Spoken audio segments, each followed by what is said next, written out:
This is Hannibal from the HannibalTV.com. I'm live 5:08 p.m.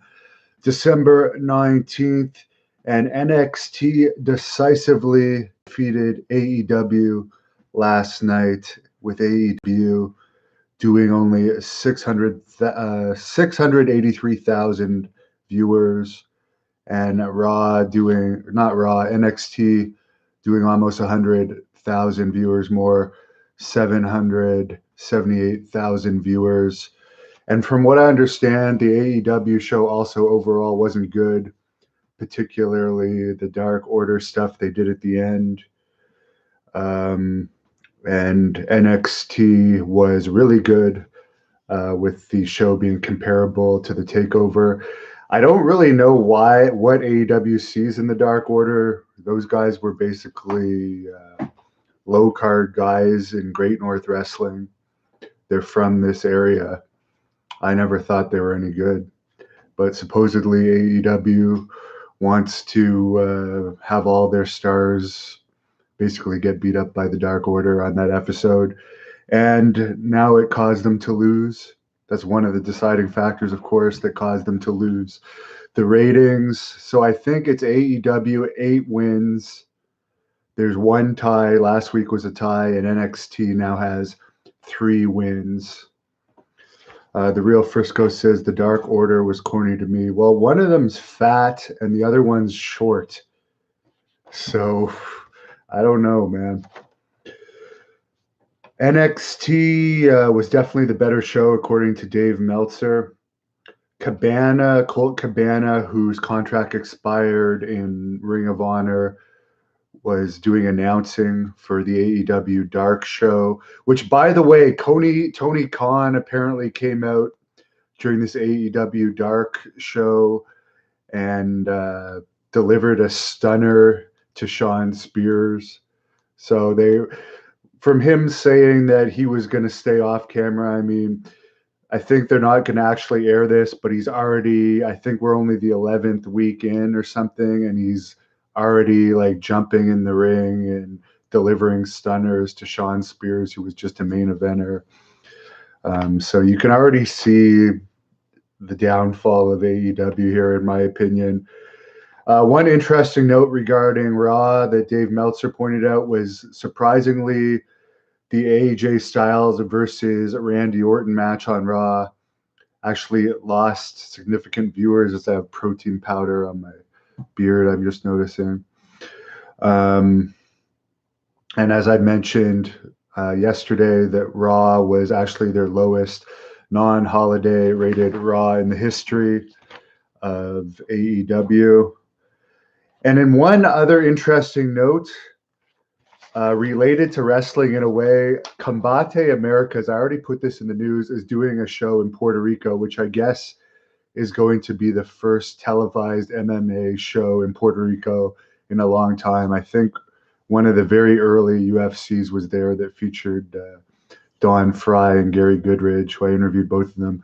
But former TNA wrestler, who is a very well-known Puerto Rican wrestler, I used to be friends with him. His name is Apollo, and I guess he is going to be making his MMA debut on this Combate America Puerto Rico show against a 0-3 MMA fighter. So obviously they're giving him a tomato can, but what I find interesting is, I know Apollo was older than me when I knew him, like 12 years ago, 15 years ago. So he's got to be at least 40 or in his 40s, and I don't recall that he was a fighter back then. So obviously this is going to be an attraction match, but I'm curious to know, other than the money and the fame, I guess that's the reason, but he seems like one of the last guys I'd imagine that would go into MMA, so I found that very interesting. I'll answer a couple questions.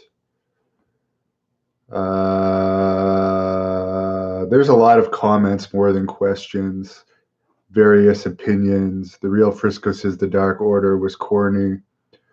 PWC 24/7 says OMFG, oh my fucking god. Tony Khan stunned Shawn Spears. Yes.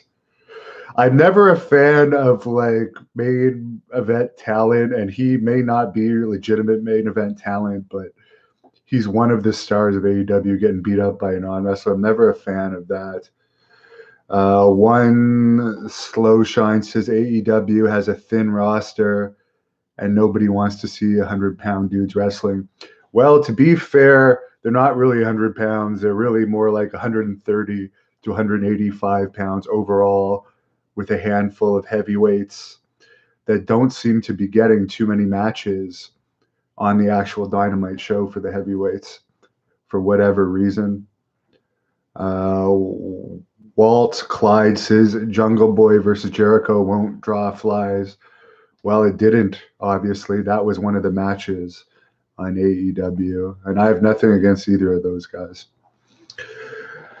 What are my thoughts on Ted Hart's new vlogs on YouTube? Devious One says, well, he's breaking the gimmick that he actually lives in a mansion by showing that him and his girlfriend are living in a basically one-room apartment. I hope he has some success on YouTube, but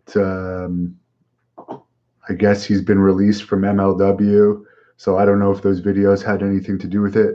But again, he said he was only making $500 a match in MLW, so that's no big loss to him. I would like to see Ted Hart on a bigger stage.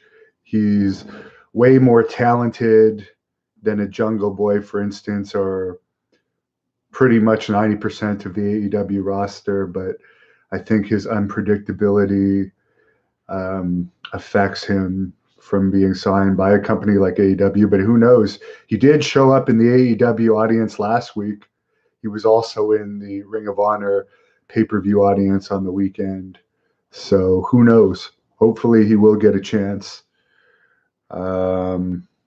Randy Paula says, what are my thoughts on Dynamite Kid going into the WWE Hall of Fame? He passes the Coco Beware bar for sure. He belongs in the Hall of Fame. And when the Wrestling Observer comes out later tonight, probably after I get back to the gym from the gym, sometime around 12:30, 1 a.m., more likely probably 1 or 1:30 by the time I actually read the Wrestling Observer, I'll do another live stream review of that, letting you guys know all the major news. So for now, I am going to visit my elderly grandmother, and then I am going to the gym. So have a good night, everyone.